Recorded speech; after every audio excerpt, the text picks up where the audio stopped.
جہاں تک غم اور پریشانی کا تعلق ہے زندگی میں، تو یاد رکھیے کہ غمگین رہنا ایمان کی علامت نہیں، ٹھیک ہے؟ یعنی ہر وقت غمگین نہیں رہنا چاہیے، غم ایمان کے مراتب میں سے نہیں۔ ابن قیم رحمہ اللہ کہتے ہیں جان لیں غم راستے کی رکاوٹوں میں سے ہے، یعنی اللہ کی طرف جانے والا جو راستہ ہے، سالک کہتے ہیں نا جانے والے کو، آپ نے سنا ہوگا لفظ سالک، تو اللہ کی طرف جانے والا جو راستہ ہے، غم اس راستے کی رکاوٹ ہے۔ غم آپ کی ہمت، طاقت، صلاحیت کو کم کرتا ہے، آپ کی عبادت میں رکاوٹ ڈالتا ہے۔ آپ نماز شروع کر لیتے ہیں، آپ کو پتہ ہی نہیں ہوتا کہ کیا پڑھ رہے ہیں، آپ دعا مانگنے لگتے ہیں، آپ کا دل اڑا ہوا ہوتا ہے، آپ کو سمجھ نہیں آتی آپ کیا بول رہے ہیں۔ تو غم سے ہمیشہ پناہ مانگے کہ ہم پر غم نہ آئے۔ وہ کہتے ہیں یہ ایمان کے مراتب اور مقامات میں سے نہیں، اور نہ ہی اللہ کے راستے پر چلنے والوں کی منازل میں سے ہے۔ یہی وجہ ہے کہ اللہ نے کسی ایک جگہ پر بھی غم کرنے کا حکم نہیں دیا، صبر کا حکم دیا، شکر کا حکم دیا، توکل کا دیا، لیکن غم کرنے کا حکم نہیں دیا کہ غم کرو، غمگین رہو، اور نہ ہی غم کی کہیں تعریف فرمائی ہے، بلکہ غم سے منع کیا ہے۔ غم مصیبتوں میں سے ایک مصیبت ہے، اور ہمیں دعا کرتے رہنا چاہیے کہ اللہ تعالیٰ اس مصیبت کو ہم سے دور ہی رکھے۔ یہی وجہ ہے کہ جنتی لوگ جنت میں پہنچ کر کیا کہیں گے؟ الحمدللہ الذی اذہب عنا الحزن، سب تعریفیں اللہ کے لیے ہیں جس نے ہم سے غم دور کر دیا۔ یعنی جنتی جنت میں جا کر جس چیز سے خوش ہوں گے وہ کیا کہ جنت میں غم نہیں ہے، کوئی پریشانی نہیں ہے۔ اللہ سبحانہ وتعالی بندے کو غمگین ہونے سے منع فرماتا ہے۔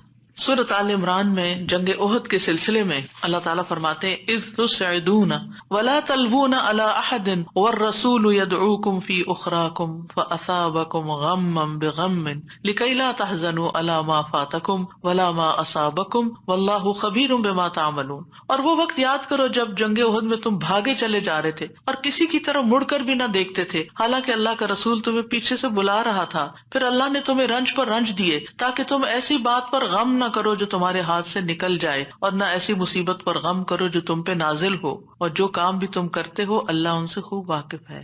یعنی یہ ٹریننگ ہو رہی تھی، یعنی ایک کے بعد ایک صدمہ کیوں آیا؟ تاکہ غم زندگی سے نکل ہی جائے۔ پھر فرمایا وَلَا تَهِنُوا وَلَا تَحْزَنُوا وَأَنْتُمُ الْأَعْلَوْنَ إِن كُنتُم مُؤْمِنِينَ۔ اتنی تکلیف اٹھا کے، سب سے بڑی تکلیف مسلمانوں کے لیے کیا تھی کہ نبی صلی اللہ علیہ وسلم کا دانت مبارک شہید ہو گیا تھا، اور آپ کو چوٹ لگی تھی اور آپ گر پڑے تھے، تو یہ بہت بڑا صدمہ تھا۔ 70 لوگ شہید ہو چکے تھے، گھر گھر میں آفت آ گئی تھی، لیکن اتنے بڑے صدمے کے بعد بھی اللہ تعالیٰ کا حکم کیا ہے؟ وَلَا تَهِنُوا وَلَا تَحْزَنُوا، غمگین مت رہو، غم نہیں کرو۔ غم کا موقع ہے، غم کی بات ہے، لیکن فرمان نہیں غم نہیں کرنا، کیونکہ غم انسان کو کھوکھلا کر جاتا ہے، غم انسان کو کمزور کر جاتا ہے۔ تمہیں تو آئندہ ابھی اور مقابلے کرنے ہیں، اور اگر تم غم منانے بیٹھ گئے تو ہمت، جرت سب کچھ چلا جائے گا، بزدل ہو جاؤ گے۔ غم ایک مصیبت نہیں، غم مصیبتوں کی لائن لے کے آتا ہے، ایک کے بعد ایک مصیبت اس کے ساتھ چلی آتی ہے، اس لیے غمگین نہیں ہونا۔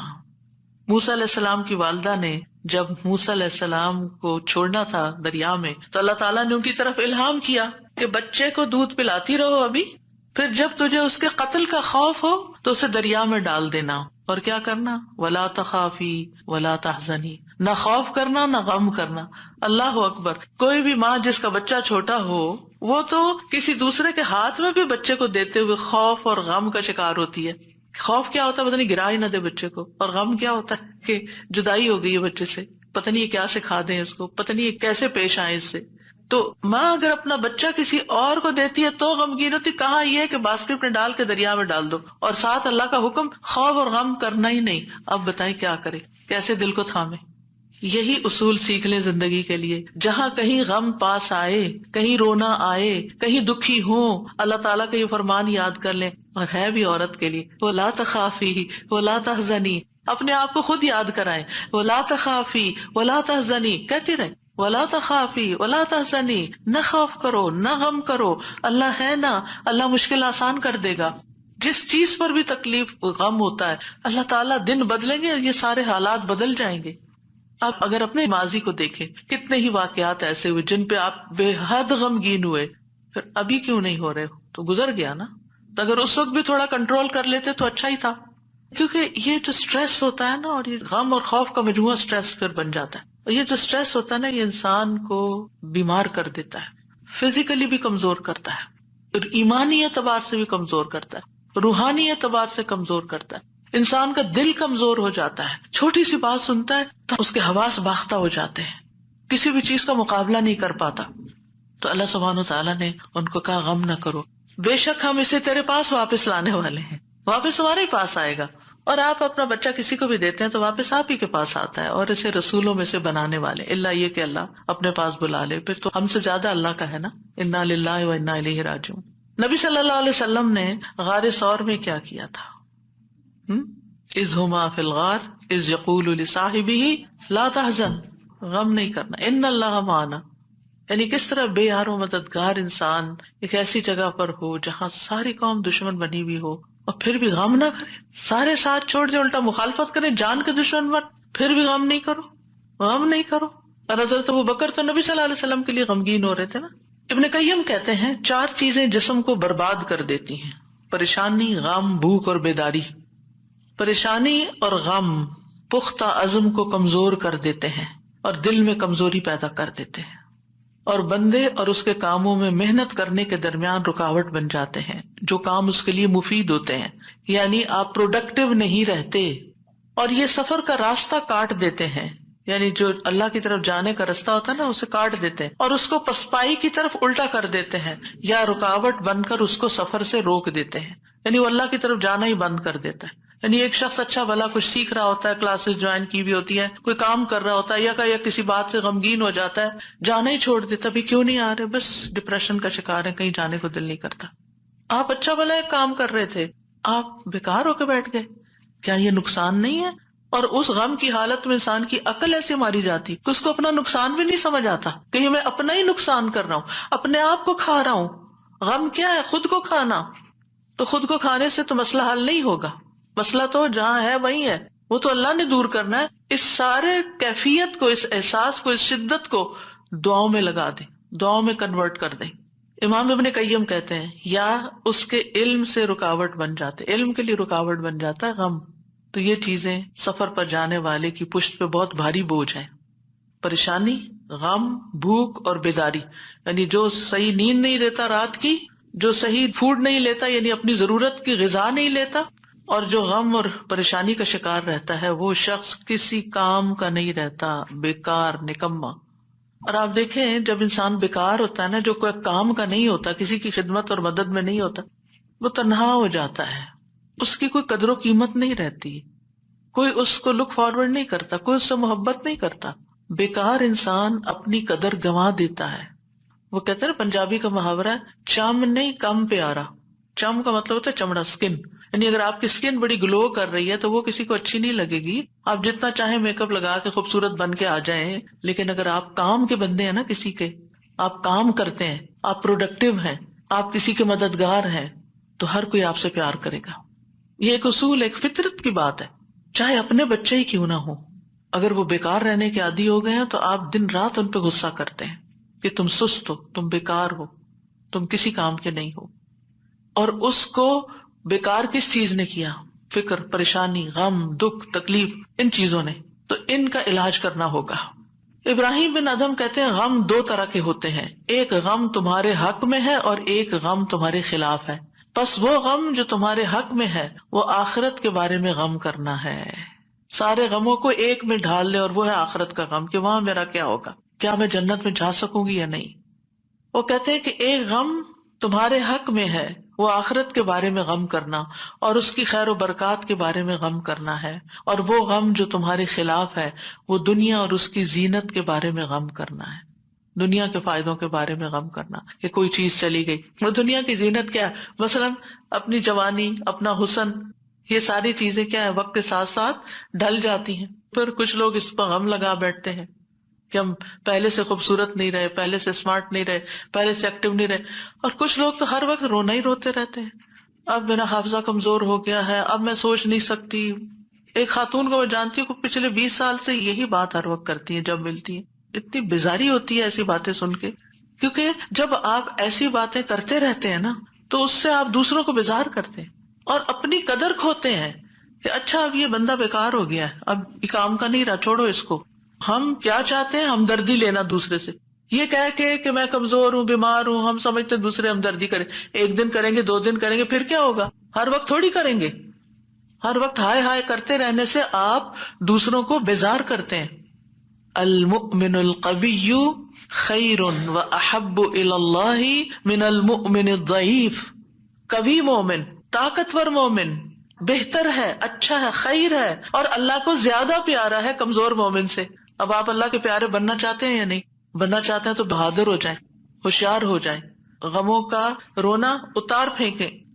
پھر آپ دیکھیے ابن قیم کہتے ہیں جب انسان صبح کرے اور شام کرے اور اس کی صرف ایک ہی فکر ہو اور وہ ہے اللہ سبحانہ تعالیٰ کے ساتھ رابطہ جوڑنا، تو ایسے انسان کی تمام ضرورتوں کو اللہ اپنے ذمے لے لیتا ہے، ساری ضرورتیں. یعنی آپ اللہ تعالیٰ کے ساتھ کنیکٹ رہیں اور لوگوں کو بھی اللہ سے کنیکٹ کریں، آپ کے کام اللہ کے ذمہ، اور اللہ تعالیٰ اس سے ہر پریشان کرنے والے کام کا ضامن ہو جاتا ہے. سبحان اللہ، کتنی بڑی بات ہے. اور اس کے دل کو اپنی محبت کے لیے، اس کے زبان کو اپنے ذکر کے لیے، اور اس کے اعضاء کو اپنی اطاعت کے لیے فارغ کر دیتا ہے. لیکن اگر وہ صبح شام اس حال میں کرے کہ دنیا ہی اس کی پریشانی ہو، کہ دنیا ہی اس کی پریشانی، دنیا کی کوئی چیز اس کی پریشانی بنی ہوئی ہے، کوئی انسان ہے، کوئی کام ہے، کوئی چیز ہے، تو اللہ اس پر دنیا کے غم، پریشانیاں اور تکلیفیں لاد دیتا ہے. ایک پریشانی ہے نا، ایک اور آ جائے گی، ایک اور آ جائے گی، اور آ جائے گی، کٹھی ہو جائیں گی، اس کو اس کے نفس کے حوالے کر دیتا ہے. تو اللہ اس کے دل کو اپنی محبت سے ہٹا کر مخلوق کی محبت میں مشغول کر دیتا ہے. یہ بھی ایک سزا ہوتی ہے کہ انسان انسانوں کی محبت کا قیدی ہو جاتا ہے. ان کی خوشی سے انسان خوش، ان کے غم سے انسان غمگین، اس کی اپنی کوئی زندگی نہیں، اس کے اپنے پاس خوش ہونے کے لیے کوئی چیز ہی نہیں، اور اس کی زبان کو اپنے ذکر سے ہٹا کر لوگوں کے ذکر کے ساتھ مشغول کر دیتا ہے. پھر وہ لوگوں کی باتیں کرتا رہتا ہے. وہی کتنی بیزاری ہوتی ہے نا جب لوگ لوگوں کی کوئی خراب باتیں آپ سے کریں، کسی کے عیب کھول لیں آپ کے سامنے، کسی کی غیبت کریں، کسی کے الزام تراشی کریں، یا اپنی لڑائی جھگڑوں کو اس طرح ذکر کریں. یہ کوئی خوشگوار گفتگو تو نہیں ہوتی. تو یہ بھی سزا کی ایک قسم ہوتی ہے کہ ہر وقت انسان اس قسم کی باتیں کرتا رہے اور اس کے اعضاء کو اپنی اطاعت سے ہٹا کر لوگوں کے کاموں میں مشغول کر دیتا ہے.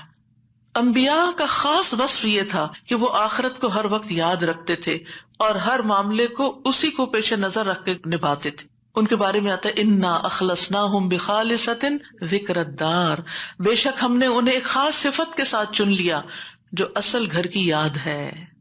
یعنی وہ آخرت کو یاد کرتے رہتے ہیں، ان کا غم آخرت کے بارے میں ہے. سورۃ الانبیاء میں ہی آتا ہے انہم کانوا یسارعون فی الخیرات ویدعوننا رغبا ورہبا وکانوا لنا خاشعین. یقیناً وہ نیکیوں میں جلدی کرتے تھے اور ہمیں رغبت اور خوف سے پکارتے تھے اور ہمارے لیے عاجزی کرتے تھے. سفیان ثوری کہتے ہیں وکانوا لنا خاشعین کے بارے میں کہ غم ان کے دلوں میں پھیل کر ان کو پگھلانے والا ہوتا ہے، یعنی اللہ کے حضور جھکانے کے لیے. آخرت کا غم انہیں اللہ کی طرف مائل کرتا ہے، کیونکہ مالک یوم الدین بھی تو وہی ہے نا، فیصلہ بھی قیامت کے دن اسی کے ہاتھ میں ہے. لہٰذا فکر اس بات کی ہونی چاہیے کہ وہ ہمارے حق میں کیسے فیصلہ کرے گا. اللہ کرے کہ رحمت والا معاملہ فرمائے. صحابہ بھی آخرت کا غم ہی لگائے رکھتے تھے. عبد الرحمن بن عوف کے پاس کھانا لایا گیا، وہ روزے سے تھے. انہوں نے کہا مصعب بن عمیر شہید کیے گئے، وہ مجھ سے بہتر تھے. انہیں جس چادر کا کفن دیا گیا اس سے ان کا سر چھپاتے تو پاؤں نکل آتے، پاؤں چھپاتے تو سر کھل جاتا. پھر ہمارے لیے دنیا کشادہ کر دی گئی، ہمیں تو یہ ڈر ہے کہ کہیں ہماری نیکیوں کا بدلہ ہمیں اس دنیا میں ہی نہ مل جائے. اور پھر آپ رو پڑے، کھانا بھی چھوڑ دیا. حسن بصری کا حال یہ تھا کہ جب بھی ان سے ملاقات ہوتی ایسا لگتا کہ ابھی کوئی مصیبت آئی، یعنی آخرت کی فکر اتنی کرتے تھے.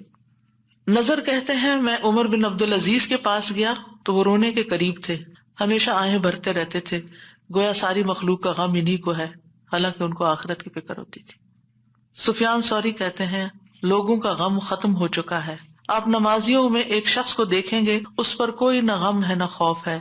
وہ کہتے ہیں پہلے ایک آدمی نماز پڑھتا تھا، پھر آپ اس کو دیکھتے کہ بیٹھا ہوا اور اس کی نماز اس کو غم میں بھڑکا دیتی، یعنی اس کو رونا آتا نماز میں آخرت کی یاد کی وجہ سے.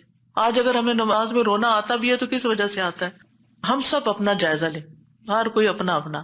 پچھلے 1 مہینے کے اندر سوچئے میں کتنی بار روئی ہوں اور کیوں روئی ہوں. دنیا کے غم میں روئی ہوں یا آخرت کے غم میں روئی ہوں؟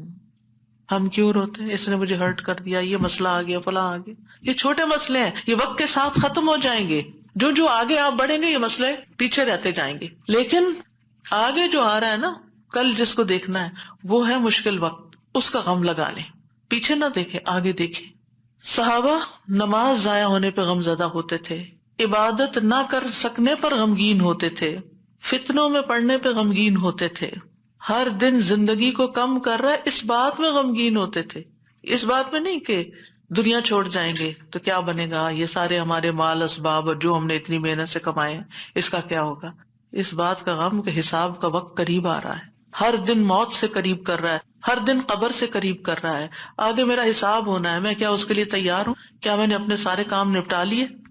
تو بات یہ ہے کہ رنج و غم زندگی کا حصہ ہے، لیکن دنیا کا غم نیچے آ جانا چاہیے اور آخرت کا غم اوپر آ جانا چاہیے، یہ ہم نے کرنا ہے۔ اور دنیا کے غموں سے بچنے کے لیے سب سے پہلے توحید کا یقین، اللہ کی طرف رغبت، تقدیر پر یقین کہ جو تکلیفیں آ رہی ہیں نا یہ تقدیر کا حصہ ہیں، ان کو ایکسپٹ کر لیا جائے، اب ایسا ہونا تو ہو گیا نا، اب جو نئی زندگی اس میں ایڈجسٹ کیا جائے، اللہ سے اچھا گمان رکھا جائے، پھر ہم و غم ملنے پر اجر پر نظر رکھی جائے، جب کوئی تکلیف پیش آئے کسی بھی قسم کی، کوئی رکاوٹ، تکلیف، دکھ، پریشانی، تو اس پر جو اجر ملتا ہے انسان کو اس کو اپنے سامنے رکھے انسان۔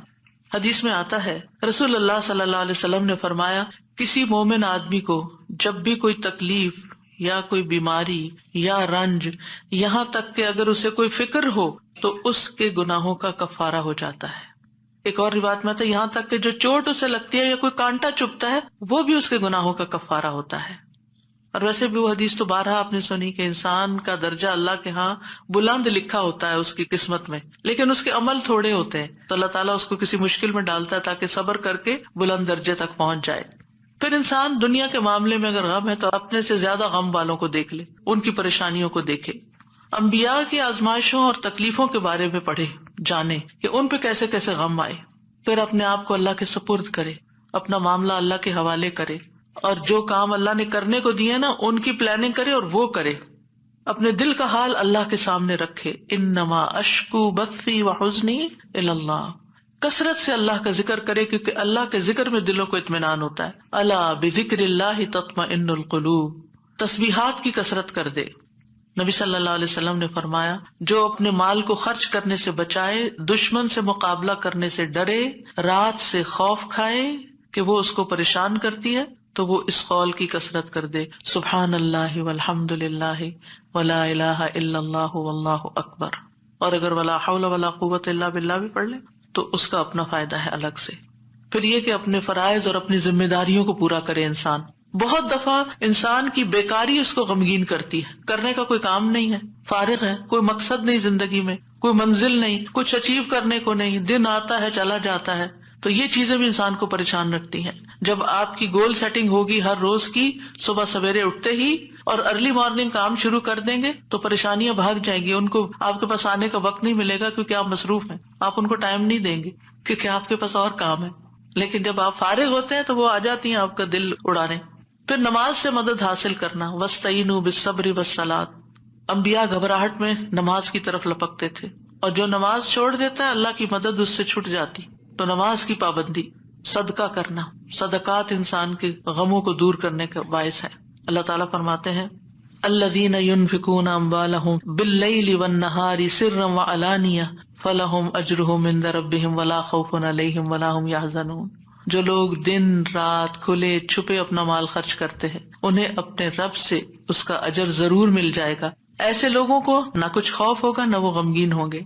پھر اسی طرح دین پر استقامت غم اور خوف کو دور کرتی ہے، دین کے کاموں میں جمے رہیں۔ ان الذین قالوا ربنا اللہ ثم استقاموا فلا خوف علیہم ولا هم یحزنون، یقیناً وہ لوگ جنہوں نے کہا کہ اللہ ہمارا رب ہے پھر اس پر خوب قائم رہے، ان پر نہ کوئی خوف ہوگا نہ وہ غمگین ہوں گے۔ پھر حالات سے کمپرومائز کرنا، حالات سے راضی رہنا، جیسے ابراہیم علیہ السلام حضرت ہاجر کو جب چھوڑ گئے مکہ کی وادی میں تو وہ پریشان ہوئی کہ میں اکیلی، میرا بچہ اکیلا، ہم یہاں کیا کریں گے، نہ کھانا نہ پینا نہ کچھ، تو دوڑتی ہوئی حضرت ابراہیم کے پیچھے آئیں جب وہ واپس جا رہے تھے، تو ان سے پوچھا اللہ ہمارا کب حاضر، اللہ نے آپ کو اس کا حکم دیا کہ ہمیں یہاں اکیلے چھوڑ جائیں؟ تو ابراہیم علیہ السلام نے اس بات میں سر ہلایا، کہنے لگی پھر اللہ تعالیٰ ہمیں تنہا نہیں چھوڑے گا، اگر اللہ کا حکم ہے نا وہ ٹیک کیئر کر لے گا، ایسے ہی بندہ مومن کہتا ہے اگر یہ اللہ کا فیصلہ ہے نا تو وہ میری ٹیک کیئر کر لے گا، مجھے فکر کرنے کی ضرورت نہیں ہے. زبان سے رب کی رضا کے کلمات ہمیشہ ادا کریں. کاش اور افسوس ہو گیا اس کے الفاظ نہیں استعمال کریں. یہ کہیں جو اللہ کی مرضی، جو تقدیر میں لکھا تھا وہ ہوا. اچھے کاموں میں مصروف ہوں، خدمت خلق میں مصروف ہوں. رسول اللہ صلی اللہ علیہ وسلم نے فرمایا وہ لوگ اللہ تعالیٰ کو زیادہ محبوب ہیں جو دوسروں کے لیے زیادہ فائدہ مند ہوں، اور اللہ عز و جل کے ہاں سب سے پسندیدہ اعمال یہ ہیں مسلمان کا اپنے بھائی کو خوش کر دینا. آپ خود غمگین بھی ہیں، دکھی بھی ہیں، دوسروں کو خوش کرنا شروع کر دیں، آپ بھی خوش ہو جائیں گے. کیونکہ خوشی کنٹیجیس ہوتی ہے، خوشی پھیلانے سے پھیلتی ہے. اس سے کوئی تکلیف دور کر دینا، یعنی اوروں کی تکلیف دور کرے، اللہ آپ کی دور کر دے گا. اس کا قرضہ چکانا، اسے کھانا کھلانا، اور مجھے کسی بھائی کی ضرورت پوری کرنے کے لیے اس کے ساتھ چلنا اس مسجد نبوی میں 1 مہینہ اعتکاف کرنے سے زیادہ محبوب ہے. اور جس نے اپنے غصے کو روک لیا اللہ اس کی خامیوں پر پردہ ڈال دے گا، اور جو اپنے غصے کو نافذ کرنے کی سخت کے باوجود پی گیا اللہ اس کے دل کو قیامت کے دن امیدوں سے بھر دے گا. اور جو اپنے بھائی کے ساتھ اس کی ضرورت پوری کرنے کے لیے چلا اللہ تعالیٰ اس کو اس دن ثابت قدم رکھے گا جس دن قدم ڈگمگا جائیں گے. اور بد اخلاقی اعمال کو یوں تباہ کرتی ہے جیسے سرکہ شہد میں بگاڑ پیدا کر دیتا ہے. یعنی شہد میں اگر سرکہ ڈال دیں تو سرکے کا ٹیسٹ غالب آ جائے گا، شہد کا پیچھے چلا جائے گا.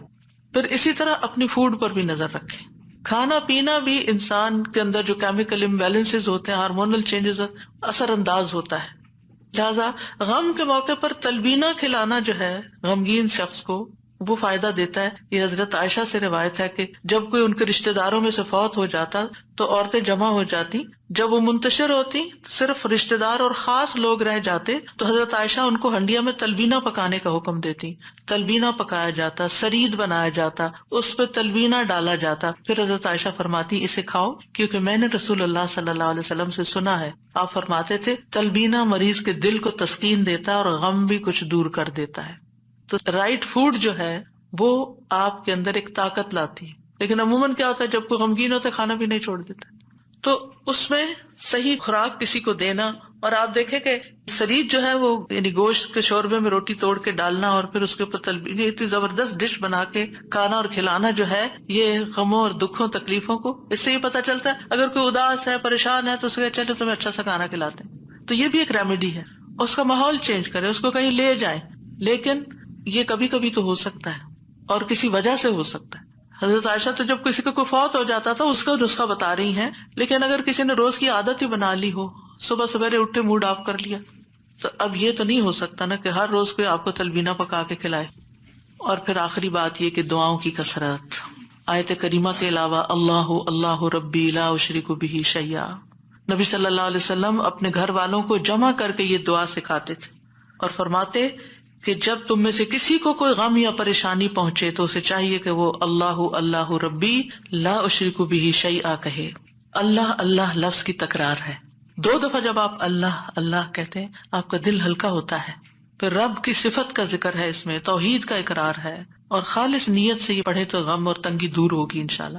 پھر یا حی یا قیوم برحمتک استغیث، یہ پریشان کن معاملات میں مانگی جانے والی دعا ہے. اس میں اللہ تعالیٰ کا اسم اعظم ہے، اس میں اللہ تعالیٰ کی 2 صفات کے ساتھ 2 ناموں کے ساتھ وسیلہ پکڑا گیا ہے، الحی القیوم. اور بہترین وسیلہ جس کے ساتھ دعا کی جائے وہ اللہ کے نام ہے، اللہ تعالیٰ کی صفات ہے. پھر ایک اور دعا ہے اللہم رحمتک ارجو فلا تکلنی الی نفسی طرفۃ عین واصلح لی شأنی کلہ لا الہ الا انت. اے اللہ میں تیری رحمت کا امیدوار ہوں، تو مجھے آنکھ جھپکنے تک کے لیے میرے نفس کے حوالے نہ کرنا اور میرے سارے معاملات درست فرما دے، تیرے سوا کوئی معبود نہیں. یہ مصیبت زدہ کی دعا ہے. رسول اللہ صلی اللہ علیہ وسلم نے فرمایا دعوات المکروبی، پریشان حال کی دعا. اور اس میں خاص طور پر اللہ کی رحمت کا ذکر ہے کہ اللہ میں تیری رحمت کی امید کرتی ہوں اور میرا نفس تو بڑا کمزور ہے، مجھے اس کے حوالے نہ کرنا ورنہ میں تو پڑ جاؤں گی، اور ایک لمحے کے لیے بھی نہیں. اب دیکھیے بعض اوقات آپ نے ایکسپیرینس کیا ہوگا، یہ میں اپنے پرسنل ایکسپیرینس سے بات کری ہوں، ایک لمحے کے لیے کوئی خیال آ جاتا ہے کسی بھی چیز کا، کوئی ایسی پریشان کن چیز، آپ کا سارا جو سکون ہے وہ برباد ہو کے رہ جاتا ہے. تو میں سب سوچتی ہوں کہ یہ شیطان تھا جس نے وار کیا ہے تاکہ اس بندے کا جو اطمینان قلب اور سکون اور خشوع اور سب برباد ہو. یعنی وہ ایسے تیر چلاتا ہے جیسے. فوراً یہ دعا پڑھے، پھر نبی صلی اللہ علیہ وسلم تکلیف آنے پر یہ دعا پڑھتے، لا الہ الا اللہ العظیم الحلیم، لا الہ الا اللہ رب العرش العظیم، لا الہ الا اللہ رب السماوات ورب الارض ورب العرش الکریم۔ اس میں اللہ سبحانہ وتعالیٰ کے نام کے علاوہ العظیم اور الحلیم اور رب العرش العظیم اور رب العرش الکریم کی اور رب السماوات والارض کی بات کی گئی ہے، یعنی اللہ تعالیٰ کی صفات کو بیان کیا گیا ہے، اور پھر توحید کا اقرار ہے۔ توحید کا اقرار غموں کو دور کرنے کا باعث ہے کہ میرے لیے اللہ کافی ہے، حسبی اللہ و نعم الوکیل، اللہ کافی ہے میرے لیے۔ پھر اللہم انی اعوذ بک من الہم والحزن والعجز والکسل والبخل والجبن وضلع الدین وغلبۃ الرجال۔ اے اللہ میں تیری پناہ میں آتا ہوں دکھ، غم، عاجزی، سستی، بخل، بزدلی، قرضداری کے بوجھ اور لوگوں کے اپنے اوپر غلبے سے۔ نبی صلی اللہ علیہ وسلم سفر میں کثرت سے یہ دعا پڑھتے، کیونکہ سفر میں یہ ساری چیزیں آ جاتی ہیں نا اکٹھی ہو کے۔ اور پھر آپ دیکھیں کہ غم ماضی کا ہوتا ہے، فکر مستقبل کی ہوتی ہے، اور پھر بے بسی اور کمزوری اور کچھ کرنے کو دل نہ چاہنا اور کسی کی مدد نہ کرنا اور ہر چیز سے ڈرنا، بزدلی دکھانا اور لوگوں کا چڑھائی کر دینا آپ پر، یہ ساری چیزیں وبال ہیں، ان سے بچنے کے لیے دعا کرنی چاہیے۔ اور پھر اگر مستقل طور پر دل پریشان رہتا ہے تو اللہم انی عبدک وابن عبدک وابن امتک ناصیتی بیدک ماض فی حکمک عدل فی قضاؤک اسألک بکل اسم هو لک سمیت بہ نفسک او انزلتہ فی کتابک او علمتہ احدا من خلقک او استأثرت بہ فی علم الغیب عندک ان تجعل القرآن ربیع قلبی ونور بصری وجلاء حزنی وذہاب ہمی وغمی۔ اس کے لیے وعدہ ہے کہ جو یہ پڑھے گا اللہ سبحانہ وتعالیٰ اس کے غم کو خوشی میں بدل دے گا۔ یہ دعا ایک چھوٹے کارڈ کی شکل میں چھپی ہوئی ہے، اگر آپ کو یاد نہیں تو کسی بھی جگہ پر یہ کارڈ لے جا کر چپکا دیں، اور جب دل پریشان ہو جا کے کھڑے ہو کے اس کو پڑھ لیں تاکہ آپ کو زبانی یاد ہو جائے۔ اسی طرح یہ چھوٹا کارڈ ہے جس میں یہ ساری دعائیں موجود ہیں، اپنے پرس کے اندر رکھیں، جب دل پریشان ہو تو ان کو آپ پڑھ سکتے ہیں، انگلش ٹرانسلیشن کے ساتھ بھی ہیں۔ پھر اسی طرح یہ لا تقنطوا من رحمت اللہ کا کارڈ ہے، لا الہ الا اللہ کا اور تسبیحات کی فضیلت کا عربی اور انگلش میں کارڈ ہے، یہ آپ کے پاس ہونے چاہیے تاکہ ایسی کیفیات میں فوراً آپ اللہ کی طرف رجوع کریں۔ دعائیں یاد نہیں رہتی تو دیکھ کے بھی پڑھ سکتے ہیں، اور اللہ سبحانہ تعالی ہم سب کے غم، دکھ، پریشانیوں کو دور فرمائے، اور درود شریف کی کثرت بھی غموں کو دور کرتی ہے۔ وآخر دعوانا ان الحمد للہ رب العالمین۔ سبحانک اللہم وبحمدک اشہد ان لا الہ الا انت استغفرک واتوب الیک۔ السلام علیکم ورحمۃ اللہ وبرکاتہ۔